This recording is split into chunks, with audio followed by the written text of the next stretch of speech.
Every one, آج جو اس video کے اندر میں نے عرض کرنا ہے وہ امام جعفر صادق رحمۃ اللہ علیہ کی میں پوری جو ہے چھوٹی موٹی باتیں جو ہے کونڈے کے حوالے سے، کیونکہ 22 رجب آنے والی ہے۔ 22 رجب کو کونڈے کیے جاتے ہیں، بعد کھیر پکاتے ہیں کچی مٹی کے برتنوں میں، اور وہ کہتے ہیں کہ وہیں کھانا چاہیے، باہر نہیں لے کر جا سکتے، فجر کے بعد کھلانا چاہیے، اور کوئی ٹائم ٹیبل بھی چینج کر سکتے ہیں، ضروری نہیں حلوہ پوڑی ہو، کھیر ہو، کچے مٹی کے برتن ہو، یہ بھی کوئی تخصیص نہیں ہے۔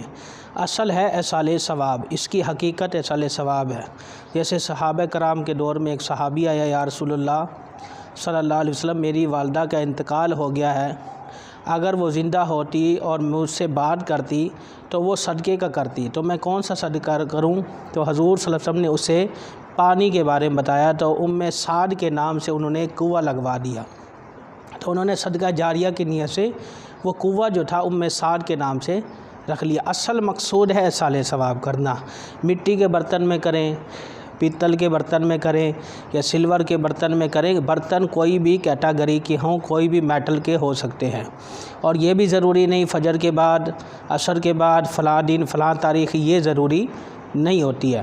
تو ایصال ثواب، اصل مقصود ہے ایصال ثواب کرنا ہے۔ ایصال ثواب کریں، اس میں کلام الہی پڑھا جاتا ہے، قرآن پاک پڑھنے کو کوئی بھی دنیا کا بندہ حرام نہیں کہے گا، بلکہ جس پر کلام پڑھا جائے، جس چیز پر اللہ کا قرآن پڑھا جائے، اس میں تو شفا ہو جاتی ہے، اس میں تو اللہ رحمتوں کا نزول کرتا ہے۔ تو لہٰذا اصل مقصود ہے ایصال ثواب کرنا۔ یہ کھیر کھلانا بھی ضروری نہیں، اس کی نعم البدل کوئی اور چیز بھی ہو سکتی ہے، مٹی کے برتن بھی ضروری نہیں ہے، اور یہ بھی ضروری نہیں ہے، بعض لوگوں کا ماننا یہ ہے کہ جو ختم ہے وہ میٹھے پر لگتی ہے، نمکین پر نہیں۔ میرے بھائی، یہ سب بناوٹی باتیں ہیں، میٹھے پہ لگائیں، نمکین پہ لگائیں، کسی بھی چیز پر کھانا ہو تب بھی ختم لگ سکتی ہے، کھانا نہیں ہے تب بھی ختم لگا سکتے ہیں، کھانا کھانے کے بعد بھی کلام پڑھا جا سکتا ہے، کھانے سے پہلے بھی کلام پڑھا جا سکتا ہے، تو کسی بھی طرح سے آپ ختم لگا سکتے ہیں اور ایصال ثواب کر سکتے ہیں۔ جب آپ ان کے بارے میں ایصال ثواب کرتے ہیں تو چونکہ یہ نبی کریم صلی اللہ علیہ وسلم کی اولاد میں سے ہیں، تو ہمارے لیے تب تک نماز کمپلیٹ نہیں ہوتی جب تک آل ابراہیم اور آل رسول پر درود پاک نہ پڑھے۔ اللہم صلی علی محمد وعلی آل محمد کما صلیت علی ابراہیم وعلی آل ابراہیم انک حمید مجید۔ اس کا مطلب ہی دیکھو نا، آل رسول آل ابراہیم پر درود پاک پڑھا جا رہا ہے، تب جا کر ہماری نماز، ہماری صلاۃ کا معنی کیا ہے؟ نبی کریم صلی اللہ علیہ وسلم نے فرمایا نماز میری آنکھوں کی ٹھنڈک ہے۔ تو جو نماز ایک عظیم عبادت ہے، اس پر بھی آل رسول صلی اللہ علیہ وسلم پر درود پاک، برکتیں، رحمتیں نازل کی جا رہی ہیں، اور ہر امتی نماز پڑھنے والا کسی بھی فرقہ واریت سے ہو، وہ نماز پڑھے گا تو آل رسول آل ابراہیم پر درود پاک پڑھے گا، ان کی ذات پر رحمتیں نازل ہوتی ہیں۔ یہی ایصال ثواب۔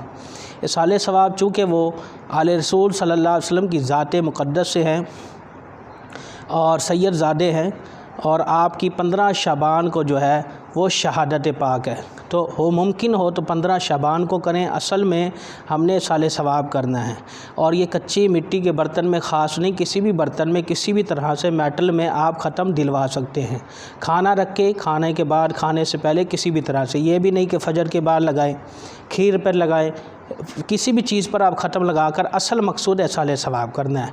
تو کونڈے کے بارے میں یہ نیگیٹو تھنکنگ کرنے والے بعض اس طرح کے بھی لوگ ہیں جو اس کو حرام کہتے ہیں۔ کھانا کھلانا حرام کیسے ہو گیا؟ لوگوں کے ساتھ صلہ رحمی کا تو اسلام درس دیتا ہے، کھانا کھلانے، پانی پلانے کا تو درس دیتا ہے، اس پہ تو اجر ہے، اور بعض دفعہ کھانا کھلانے سے انسان کے بہت سارے گناہ معاف ہو جاتے ہیں۔ تو کھانا کھلانا اور صدقہ کرنا، پانی پلانا، یہ تو عظیم کار ثواب ہے۔ یہ کون کہتا ہے کہ یہ حرام ہے؟ ہاں، طریقہ کار کلچر میں کچھ چیزیں ایسی پابندیاں لگا دی گئی، 22 تاریخ کو بعض لوگوں نے کہ فجر کے بعد ہی یہ ختم لگوایا جائے، یہ غلط ہے، اس کو تو میں بھی تسلیم کرتا ہوں۔ بہرحال کسی بھی ٹائم، کسی بھی وقت آپ ختم لگا سکتے ہیں، کسی بھی طرح سے کلام الہی پڑھیں، خود قرآن مجید کی تلاوت کریں، اور جتنا قرآن پاک آتا ہے، جتنا گڑ اتنا میٹھا، جتنا قرآن پاک پڑھیں گے اتنا زیادہ ثواب، اور اس کے بعد دعا کریں۔ انشاءاللہ جتنے بھی دعا کریں گے، کروڑوں اربوں خربوں نیکیاں آپ کے نام اعمال میں آئیں گی، کیونکہ روایتوں کے اندر لکھا ہے جب بندہ کسی دوسرے کے لیے دعا کرتا ہے تو فی مرنے والے کے اور جب بھی زندہ یا مردہ جنات مسلمان جنوں کو بھی اصالہ ثواب کیا جا سکتا ہے، اور مسلمانوں کو تو کرنا ہی کرنا ہے۔ اولیاء کرام کو بھی اصالہ ثواب کیا جا سکتا ہے، صحابہ کرام کو بھی، اور انبیاء کو بھی اصالہ ثواب کیا جا سکتا ہے۔ ان کے درجے بلند ہوتے ہیں، ان کے ہمارے دعا کرنے سے ان کی خطائیں معاف نہیں ہوتی، وہ تو پہلے معصوم ہیں۔ صحابہ کرام جنتی ہیں، ہر صحابی جنتی ہے، ہم جو دعا کرتے ہیں ان کے درجے بلند ہوتے ہیں۔ تو لہٰذا ولی کے بھی درجے بلند ہوتے، وہ گناہوں سے معصوم نہیں ہوتے لیکن وہ محفوظ ہوتے، وہ اس پر نادم ہوتے۔ گناہ ولی سے سرزد ہو سکتا ہے، غلطی ہو سکتی ہے، یہ ہمارا عقیدہ نہیں ہے۔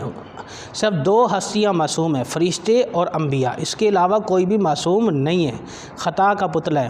ہم جو دعا کرتے ہیں انبیاء کے بارے میں ان کے درجات کی بلندی ہوتی ہے، اور اس کا انشاءاللہ صلہ ہمیں قیامت والے دن ملے گا۔ جب ہم ان کے لیے دعا کریں گے تو ہماری شفاعت کریں گے، اس شفاعت کی وجہ سے ہمارے انشاءاللہ مسائل حل ہوں گے۔ امید ہے کہ یہ ویڈیو آپ کے لیے یوزفل ہوگی۔ یوزفل ہو تو لائک، شیئر اور کمنٹ کرنا مت بھولیے گا، اور چینل کو سبسکرائب ضرور کریں، اور دوسروں تک اس ویڈیو کو 22 تاریخ آنے سے پہلے، رجب کی کونڈے آنے سے پہلے تمام دوستوں تک اس ویڈیو کو پہنچا دیں۔